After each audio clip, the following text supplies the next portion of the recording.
Praise the Lord. एक बार फिर से मैं पास्टर शशि आपका स्वागत करता हूँ।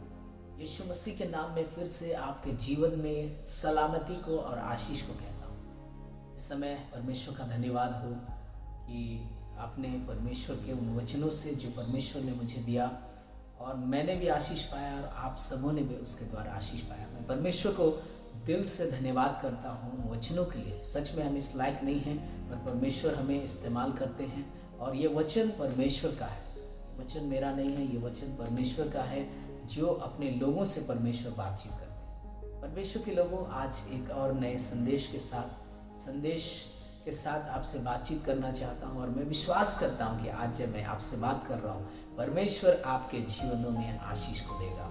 इस समय जिस घड़ी में हम लोग जी रहे हैं, काफ़ी आतंक और भय का माहौल है। चारों तरफ लोग डरे हुए हैं, निराश हैं, परेशान हैं। लेकिन आपको मैं आज एक उत्साहित करने वाला वचन कहना चाहता हूँ और ये बोलना चाहता हूँ कि हम और आप डरे नहीं, हम और आप भयभीत ना हो, क्योंकि परमेश्वर हमें कहता है कि हम भयभीत ना हो। क्योंकि मैं आपको बताना मांगता हूँ कि आज बहुत सारे लोग डरे हुए हैं और ये डर, कई बार शैतान हमारे जीवन में इस डर के द्वारा कार्य करता है और डर कई बार लोगों के जीवन को, आज बहुत लोग महामारी से ज़्यादा भय के कारण से वो मर जा रहे हैं, भय के कारण से वो इस संसार में नाश हो जा रहे हैं। और मैं इसीलिए कहना चाहता हूँ कि हमें नहीं डरना चाहिए, हमें भयभीत नहीं होना चाहिए। मुझे एक बात याद आता है जो परमेश्वर के वचन में लिखा है, जो आपको मिलेगा 2 तीमुथियुस और उसका 1 अध्याय और उसके 7 पद को मैं पढ़ना चाहता हूँ आपके लिए। और मैं आपको आज के इस समय में जब आपसे बात कर रहा हूँ, मैं आपको उत्साहित करना चाहता हूँ। यहाँ इस तरीके से लिखा है 2 तीमुथियुस उसका 1 अध्याय और उसके 7 पद में कि परमेश्वर ने हमें, लिखा है, क्योंकि परमेश्वर ने हमें भय का नहीं पर सामर्थ और प्रेम और संयम का आत्मा दिया है। लिखा है परमेश्वर हमें डर का आत्मा नहीं दिया, पर हमें परमेश्वर ने सामर्थ का आत्मा दिया है। परमेश्वर ने हमें वो प्रेम का आत्मा दिया है। परमेश्वर ने हमें संयम का आत्मा दिया है। परमेश्वर के लोगों, मैं आपसे कहना चाहता हूँ, आपके अंदर कौन सा आत्मा है? अगर आपके अंदर परमेश्वर का आत्मा है तो आप डरेंगे नहीं, आप निराश नहीं होंगे, आप परेशान नहीं होंगे, क्योंकि परमेश्वर ने हमें डर का आत्मा नहीं दिया है, परंतु उसने हमें सामर्थ का आत्मा दिया है। मैं आपको आज उभारना चाहता हूँ। मैं एक उदाहरण आपके सामने रखना चाहता हूँ जो मैंने सुना था, है ना, किसी व्यक्ति के द्वारा मैंने सुना इस उदाहरण को। और उदाहरण इस तरीके से है कि आपने शायद देखा या नहीं देखा है, लेकिन मैं जब छोटा था तो मैंने देखा कि हम लोग के गांव में कई चरवाहे आते थे जो अपनी भेड़ों को लेकर के आते थे। और भेड़ों को लेकर के जब चरवाही के लिए आते थे, उनके पास ढेरों भेड़ रहते थे। और जब दिन भर वो भेड़ों को चराते और जब शाम हो जाता, रात्रि हो जाता, तो भेड़ों को जंगल के बीच में खुले स्थान में क्या करते थे, मैदान में भेड़ों को बीच में रखते थे और चारों तरफ से उसका बाड़ा लगा देते थे, है ना। बाड़ा लगा करके रखते हैं और वहां पर क्या करते हैं, चारों तरफ से बाड़ा रहता है, बीच में भेड़ रहते हैं और बाड़े के किनारे किनारे किनारे किनारे सेवक लोग जो चरवाहे होते हैं वो लोग वहां पर सोते थे। लेकिन ऐसा होता है यहाँ पर कि कई, जब रात के समय में जो जंगली जानवर है, खास तौर से जो शेर होता है, बाघ होता है, चीता होता है, वो लोग आते हैं और वो लोग बाड़े के चारों तरफ घूमते हैं। और जब बाड़े के चारों तरफ घूमते हैं तो वो कहीं से भी अंदर नहीं जा सकते हैं और वो खुद भी डरे हुए हैं, क्योंकि अंदर उनको जाने में डर लगता है। लेकिन वो एक काम करते हैं, है ना, जो शेर होता है वो एक काम करता है। वो करता क्या है, वो बाड़े के बाहर से जोर जोर से दहाड़ता है, जोर जोर से चिल्लाता है। और जब वो जोर जोर से चिल्लाता है तो भेड़ उसकी चिल्लाहट को सुन करके, उस दहाड़ को सुन करके भयभीत हो जाते हैं और भेड़ों में हलचल मच जाता है। भेड़ इधर उधर भागने लगते हैं, भेड़ डर के मारे इधर उधर जाने लगते हैं। और इसी डर के कारण से कुछ ऐसे भेड़ होते हैं जो हड़बड़ी में, डर के कारण से, भागने के चक्कर में वो बाड़े से बाहर चले जाते हैं।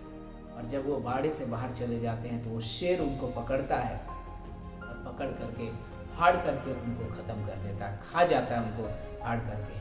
और मैं ये कहानी, ये उदाहरण इसलिए बता रहा हूँ क्योंकि हम और आप कई बार शायद इस बात को भूल जाते हैं, है ना। जैसे बाइबल में लिखा हुआ है कि हम भूल जाते हैं उन बातों को, परमेश्वर के वायदों को भूल जाते हैं।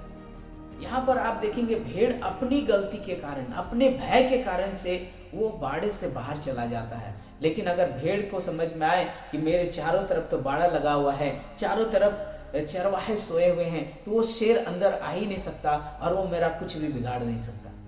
लेकिन भेड़ इतना ज़्यादा इनोसेंट होते हैं कि उनको समझ में नहीं आता कि मेरे चारों तरफ चरवाहे हैं। वो भूल जाते हैं, भय के कारण वो भूल जाते हैं कि मेरे चारों तरफ बाड़ा लगा हुआ है, दुश्मन अंदर नहीं आ सकता। और लेकिन वो भय के कारण से वो बाहर चले जाते हैं। भयभीत होकर के वो इतने डर जाते हैं, उछलने लगते हैं, कूदने लगते हैं और एक दूसरे को धक्का मार करके किसी को बाहर कर देते हैं या खुद बाहर चले जाते हैं। और उसी क्रम में ये होता है कि शेर या भालू, चीता जो भी होता है, बाघ उनको फाड़ करके खा जाता है। आज हम लोगों की भी हालत शायद ऐसी है। हम भय के कारण इतने डरे हुए, हम भूल जाते हैं कि परमेश्वर ने हमारे चारों तरफ बाड़ा लगा करके रखा है। आपको याद होगा कि अय्यूब की किताब में जब हम लोग पढ़ते हैं तो आपने वहाँ देखा होगा कि अय्यूब के पास जब वहाँ जिक्र है कि परमेश्वर के सामने जब परमेश्वर के पुत्र जमा हुए और वहाँ पर शैतान भी आया। परमेश्वर ने शैतान को बोला, क्या तुमने मेरे दास अय्यूब को देखा है? कहा, हाँ मैंने देखा है। क्या तुमने देखा है कि उसके जैसा भय मानने वाला, मेरे पीछे चलने वाला तुमको मिलेगा? कहीं नहीं मिलेगा। परमेश्वर उसकी गवाही दे रहे हैं। लेकिन मालूम है शैतान कह रहा है, एक बात वो कह रहा है जो मैं पढ़ना चाहता हूँ। अय्यूब 1 अध्याय उसके 10 पद में यहाँ लिखा है, क्या तूने उसकी और उसके घर की ओर जो कुछ उसका है उसके चारों ओर बाड़ा नहीं बांधा? शैतान परमेश्वर को बता रहा है और कह रहा है कि क्या तुमने उसके और उसके चीजों के चारों तरफ, उसके घर के चारों तरफ और उसका जो कुछ है उसके चारों तरफ क्या बाड़ा नहीं बांधा? और इसी कारण तो मैं उसे छू नहीं पाता और इसी कारण वो तेरी बड़ाई करता है, तेरी महिमा करता है। मैं आपको बताना चाहता हूँ परमेश्वर के लोगों, शायद आज हम डरे हुए हैं, सहमे हुए हैं, लेकिन आपको बताना चाहता हूँ कि परमेश्वर हमारे चारों तरफ एक बाड़े को लगा करके रखता है, क्योंकि दुश्मन उसके अंदर नहीं जा सकता और हमें डरने की आवश्यकता नहीं है जब तक हम बाड़े के अंदर। हाँ, एक ही प्रॉब्लम है, आज मैं दोनों चीजें रखूंगा। एक तो परमेश्वर का बाड़ा जो हमारे चारों तरफ है, जो हमें प्रोटेक्शन देता है, लेकिन एक चीज और मैं याद करता हूँ, है ना। देखिए, दुश्मन को पता है कि हमारे चारों तरफ एक बाड़ा लगाया हुआ है और इस बाड़े के अंदर वो नहीं आ सकता। आज भी महामारी जब चल रहा है, हम समझते हैं कि महामारी उस बाड़े के अंदर नहीं आ सकता, और अगर आएगा भी तो वहां पर उस बाड़े की जिम्मेवारी परमेश्वर की है और परमेश्वर उस महामारी को दूर भगाएगा। अगर कोई भी जंगली जानवर आता है उसको दूर भगाएगा, क्योंकि उस बाड़े का स्वामी परमेश्वर है। परमेश्वर ने उस बाड़े को लगा कर रखा है, और अगर कोई दुश्मन उसके अंदर आएगा भी तो उसका लड़ाई परमेश्वर से होगा, और परमेश्वर से कोई भी चीज लड़ के जीत नहीं सकता, क्योंकि यीशु ने सारी चीजों को हराया, सारी महामारी को हराया, सारी बीमारियों को हराया। और निश्चय है कि वो उस बाड़े के अंदर अगर आता भी है तो आप नहीं मरेंगे, पर वो बीमारी को मरना पड़ेगा। आप नहीं मरेंगे, पर उस वायरस को मरना पड़ेगा। क्यों? क्योंकि परमेश्वर हमारे चारों तरफ एक बाड़ा बना करके रखा है। लेकिन एक चीज कहना चाहता हूं, यहां पर हम कह तो रहे हैं कि बाड़े के अंदर, लेकिन मैं एक वचन और जब पढ़ता हूं तो मुझे ऐसा लगता है कि कभी कभी शायद हम लोगों के जीवन में भी ऐसा ही होता है। जहां पर यहाँ पर लिखा है, मैं सबोपदेशक जब पढ़ता हूं तो वहां पर एक बात लिखा है 10 अध्याय और उसके 8वें पद में। क्यों मैं आपको ये बात बताना चाहता हूँ? क्योंकि मैं आपको उत्साहित करना चाहता हूँ और साथ साथ में चिताना भी चाहता हूँ कि क्या आप परमेश्वर के बाड़े के अंदर हैं या बाड़े के बाहर है। आज एक सवाल है ना, जब आप इस संदेश को सुन रहे हैं तो आपके सामने मैं एक सवाल को रखना चाहता हूं कि क्या आप परमेश्वर के बाड़े के अंदर हैं या परमेश्वर के बाड़े से बाहर हैं। अगर आप परमेश्वर के बाड़े के अंदर हैं तो मैं आपको गारंटी देना चाहता हूं कि दुश्मन आएगा लेकिन आपका कुछ बिगाड़ नहीं पाएगा। लेकिन अगर आप बाड़े के बाहर हैं तो ये आपके लिए खतरे की घंटी है, ये आपके लिए खतरे का निशान है। क्योंकि यहाँ पर लिखा है सबोपदेशक की किताब उसका 10 अध्याय और उसके जब आप 8वें पद को पढ़ेंगे तो यहाँ लिखा है, जो गड्ढा खोदे वह उसमें गिरेगा और जो बाड़ा तोड़े उसको सर्प डसेगा। लिखा है, यहाँ लिखा है कि जो बाड़ा को तोड़ेगा उसको सांप डसेगा। लिखा है, इसका मतलब है कि अगर हम बाड़े को तोड़ करके बाहर जा रहे हैं, बाड़े को तोड़कर अगर हम बाड़े से बाहर जा रहे हैं तो ये हमारे लिए खतरनाक है, ये हमारे लिए खतरे की घंटी है। और एक चीज याद रखिए, जब आप बाड़े से बाहर रहेंगे तो दुश्मन को मौका मिल जाएगा आपके जीवन में कार्य करने को, महामारी को मौका मिल जाएगा आपके जीवन में कार्य करने का। लेकिन जरूरत इस बात की है कि अगर हम बाड़े के अंदर हैं तो वो हमारे लिए आशीष का कारण है। लेकिन अगर बाड़े के बाहर हैं, क्योंकि हम में से बहुत सारे ऐसे लोग हैं जो गुनाह करने के कारण या पाप करने के कारण या अपनी इच्छाओं के कारण हम परमेश्वर के बाड़े से दूर चले जाते हैं। और कई लोगों के जीवन में ऐसी हालत है, आज कई लोग शायद परमेश्वर के नजदीकता में नहीं है, शायद वो वचन को क्लेम कर रहे हैं, जैसे बहुत लोग भजन संहिता क्लेम कर रहे हैं, है ना। भजन संहिता 91 अध्याय को क्लेम करते हैं, उसका दूसरा पद जहां पर इस तरीके से लिखा है, भजन संहिता 91 अध्याय का तीसरा पद में ऐसा लिखा है कि वह तुझे बहलिये के जाल से और महामारी से बचाएगा, वह तुझे अपने पंखों की आड़ में ले लेगा और तू उसके पैरों के नीचे शरण पाएगा। उसकी सच्चाई तेरे लिए ढाल और झिलम ठहरेगी। तू ना रात के भय से डरेगा और ना उस तीर से जो दिन को उड़ता, ना उस मरी से जो अंधेरे में फैलती और ना उस महारोग से जो दिन दोपहरी में उजाड़ता है। परमेश्वर के लोगों, यहाँ पर आशीष लिखा है कि परमेश्वर हमारे जीवन में आने वाले सारी विपत्तियों से हमें छुड़ाने की सामर्थ्य रखता है, वो हमें छुड़ाएगा। लेकिन कई बार शायद हम लोग 2 वचन से आगे पढ़ते हैं, तीसरे वचन से आगे 6ठे 7वें 8वें वचन तक पढ़ते हैं, हम बड़े आनंदित होते हैं, बड़े खुश होते हैं, हम अपने विषय में गलत अनुमान कई बार लगाते हैं। लेकिन आपको बताना मांगता हूं, मैं पहले पद को पढ़ाना चाहता हूं। यहाँ लिखा है 91 अध्याय के पहले पद में कि जो परम प्रधान के छाए हुए स्थान में बैठा रहे वह सर्वशक्तिमान की छाया में ठिकाना पाएगा। ध्यान से सुनिएगा मेरे प्रियो, परमेश्वर के लोगों, मैं आपसे कहना चाहता हूं, यहाँ कंडीशन है, यहाँ लिखा है कि जो परम प्रधान के छाए हुए स्थान में बैठा रहे, जो परमेश्वर के पंखों के नजदीक है, जो परमेश्वर की उपस्थिति में बैठा है, जो परमेश्वर के वचन पे चल रहा है, जो परमेश्वर की बातों पर चल रहा है, परमेश्वर उन्हीं के जीवन में इन वायदों को पूरा करेगा। कहने का मतलब है, मैं सिंपल शब्दों में कहना चाहता हूं, अगर हम परमेश्वर के बाड़े के अंदर हैं, अगर हम परमेश्वर की उपस्थिति में रहने वाले लोग हैं, अगर हम परमेश्वर की इच्छा में चलने वाले लोग हैं, तो आपको बताना मांगता हूं, दुश्मन आएगा लेकिन दुश्मन आपका कुछ भी बिगाड़ नहीं पाएगा। लेकिन अगर आप बाड़े से बाहर हैं, अगर आप परमेश्वर की उपस्थिति से दूर हैं, तो बताना मांगता हूं कि वहां पर शायद आपको नुकसान उठाना पड़ेगा। इसीलिए इसी कारण से मैं आज आपको उभार रहा हूं, इस वचन के द्वारा मैं उभारना चाहता हूं। आप कहां हैं?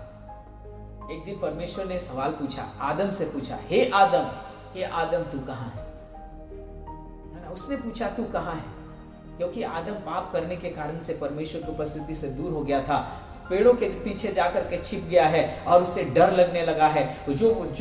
जो आदम हर दिन परमेश्वर के साथ मिलता था, बातें करता था, आनंद करता था, आज वो डरा हुआ है, आज वो सहमा हुआ है, आज पेड़ों के पीछे छिप गया है। रीजन क्या है? क्योंकि उसने बुराई की है, उसने परमेश्वर की उपस्थिति को छोड़ दिया है, उसने परमेश्वर की बातों को छोड़ दिया है, परमेश्वर के वचन को उसने तोड़ दिया है। और याद रखिए, अगर हम भी परमेश्वर के वचन को तोड़ रहे हैं तो हम बाड़े से बाहर चले जाते हैं, और अगर हम बाड़े के बाहर रहेंगे तो हम दुश्मन के चंगुल में फंस जाएंगे, महामारी के चंगुल में फंस जाएंगे, और फिर हमारा जीवन नाश हो जाएगा। इसलिए मेरे प्रियो, मैं आपसे कहना चाहता हूं, परमेश्वर के लोगों, मैं आपसे कहना चाहता हूं, हमें बाड़े के अंदर अभी लौट करके आने का जरूरत है, हमें बाड़े के अंदर वापस आने का जरूरत है। जैसे उस उड़ाव पुत्र के बारे में मैं देखता हूं कि उड़ाव पुत्र के बारे में लिखा है कि उसने अपने पिताजी से लिया, और उसके बाद लिखा है अपने पिताजी को बोला, लूका में लिखा हुआ है कि उसने अपने पिता से लिया और उसके बाद दूर देश को चला गया, और लिखा है कि वहां जाकर के स्थिति उसकी बहुत खराब हो गई। लेकिन उसको एक दिन समझ में आया, है ना, उसको एक दिन समझ में आया। और जिस वचन को मैं पढ़ना चाहता हूं, जहां पर इस तरीके से लिखा है, 15 अध्याय लूका और उसका 17 पद में लिखा हुआ, एक दिन उसको समझ में आया। यहाँ पर लिखा है, जब वो अपने आपे में आया तब कहने लगा, मेरे पिता के कितने ही मजदूरों को भोजन से अधिक रोटी मिलती है और मैं यहाँ भूखा मर रहा हूँ। मालूम है, इसको पता चला कि मैं बाड़े से बाहर आ गया, मैं शायद अपने पिता के घर को छोड़ करके दूर चला गया हूँ। और एक दिन उसको समझ में आया कि नहीं, मुझे कहाँ रहना चाहिए, मुझे अपने पिता के घर में रहना चाहिए, क्योंकि मेरे पिता के घर में तो आनंद है, मेरे पिता के घर में सुरक्षा है, मेरे पिता के घर में मेरे लिए आशीष है, मेरे पिता के घर में मेरे लिए बरकत है। और मैं अगर पिता के घर से दूर हूँ तो मुझे सुअर का ही खाना खाना पड़ेगा। आज कई लोग तकलीफों से गुजर रहे हैं और उनको कोई भी बचा नहीं पा रहा है। रीजन क्या है? क्योंकि कहीं ना कहीं हम शायद हो सकता है परमेश्वर से दूरी बना लिए, कहीं ना कहीं हम परमेश्वर के बाड़े से बाहर निकल आए हैं, परमेश्वर के बाड़े से बाहर निकल आए। जैसे वो भेड़ डर के मारे बाहर चला जाता है, या अपनी इच्छा के मारे कई बार भेड़ बाहर चला जाता है। और बताना मांगता हूं कि बाहर जाने के कारण से दुश्मन को मौका मिल जाता है, क्योंकि एक जगह पर पहला पतरस की किताब में लिखा हुआ है कि जो दुश्मन है ना, मैं उसके बारे में पढ़ाना चाहता हूं, जहां पर लिखा है इस तरीके से कि जो दुश्मन है इस ताक में रहता है। देखिए पहला पतरस और उसका 5 अध्याय और उसके जब हम लोग 8 पद में पढ़ेंगे तो लिखा है, सचेत हो और जागृत हो, क्योंकि तुम्हारा विरोधी शैतान गरजने वाले सिंह के समान इस खोज में रहता है कि किसको फाड़ खाए। आज शैतान लोगों को फाड़ खाने के लिए तैयार है, विश्वासियों को फाड़ खाने के लिए तैयार है, लेकिन मालूम है एक ही जगह पर आपको वो नहीं फाड़ सकता। जब आप परमेश्वर के बाड़े के अंदर रहेंगे, परमेश्वर की उपस्थिति में रहेंगे, आपको शैतान छू नहीं सकता, आपको शैतान फाड़ नहीं सकता और आपको शैतान नाश नहीं कर सकता। लेकिन अगर आप बाड़े से बाहर हैं तो याद रखिए, हमने सर्वोपदेशक 10:8 में पढ़ा कि शैतान को मौका मिल जाएगा कि वो हमें डस ले, हमें नाश कर दे, हमें बर्बाद कर दे। परमेश्वर के लोगों, आज मैं आपसे कहना चाहता हूं, आप कहां पे हैं? एक सवाल है, क्या हमें समझ में आ रहा है कि हम कहां पे हैं? जैसे उड़ाऊ पुत्र को समझ में आया कि मैं इस परिस्थिति में क्यों हूं, आज मैं क्यों इतनी मुसीबत में पड़ा हूं, क्यों मुझे आज सुअर का खाना खाना पड़ रहा है, क्यों? क्योंकि मुझे पता चल गया है, क्योंकि मैं अपने पिता के घर से दूर आ गया हूं, मैं अपने पिता के बाड़े से बाहर आ गया हूं, मैं अपने पिता की उपस्थिति से बाहर आ गया हूं। और परमेश्वर के लोगों, अगर हम भी और आप भी पिता की उपस्थिति से दूर हैं, उस बाड़े से बाहर आ गए हैं, तो याद रखिए कि हमें भी दुश्मन नुकसान पहुंचा सकता है। इसीलिए वो कहता है, एक निर्णय करता है वो, और वो निर्णय क्या था लिखा है, मुझे बड़ा अच्छा लगता है। 18वां पद में लिखा है, वो बेटा कहता है, मैं उठकर अपने पिता के पास जाऊंगा और उससे कहूंगा कि पिताजी, मैंने स्वर्ग के विरोध में और तेरी दृष्टि में पाप किया है, अब इस योग्य नहीं रहा कि तेरा पुत्र कहलाऊं, मुझे अपने एक मजदूर के समान रख ले। वो मालूम है एक निर्णय करता है, और सिर्फ निर्णय नहीं करता, क्योंकि आज बहुत सारे लोग निर्णय करते हैं, लेकिन यहां पर आप देखेंगे कि इस बेटे ने सिर्फ निर्णय नहीं किया, पर अगर आगे 20वां पद पढ़ेंगे तो लिखा है, तब वह उठकर अपने पिता के पास चला, लिखा है ना। सिर्फ निर्णय नहीं किया, सिर्फ पश्चाताप नहीं किया, लेकिन उसने मन फिराया, मतलब उसने जो निर्णय किया उसको अपने जीवन में पूरा भी किया। अगर आज हम लोग परमेश्वर के बाड़े से बाहर हैं तो आइए हम लौट करके वापस जाएं। अगर हम परम प्रधान के छाए हुए स्थान से दूर हैं तो आइए हम लौट करके परम प्रधान की उपस्थिति में चले जाएं। और मैं आपको विश्वास दिलाना चाहता हूं, आपको उस जगह पे डर नहीं लगेगा, आपको उस जगह पर भय नहीं लगेगा, आप बड़े आनंदित रहेंगे, बड़े खुशहाल रहेंगे। और बीमारी और तकलीफें तो आएंगी, लेकिन बीमारी और तकलीफों को जाना पड़ेगा, आपको नहीं।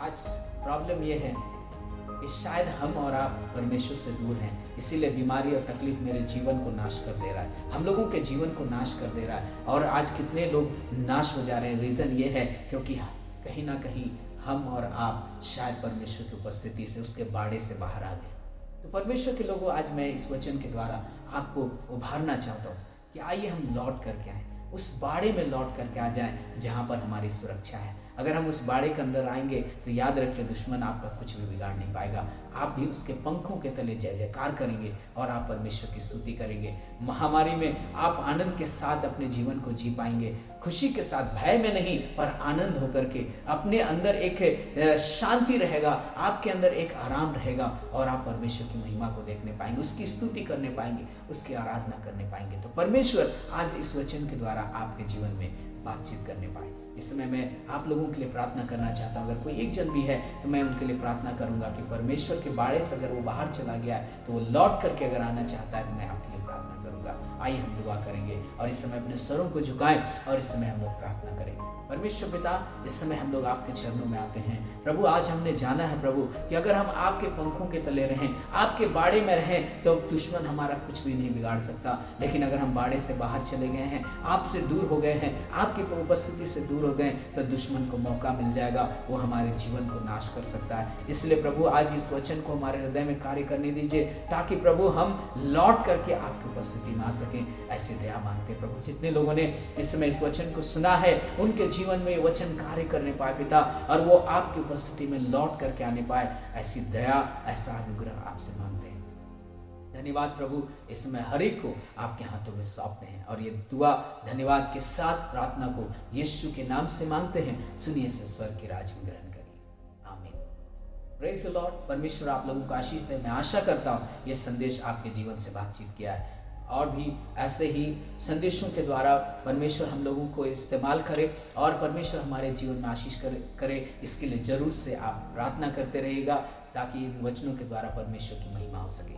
परमेश्वर आप लोगों को आशीष दे। God bless you. Praise the Lord.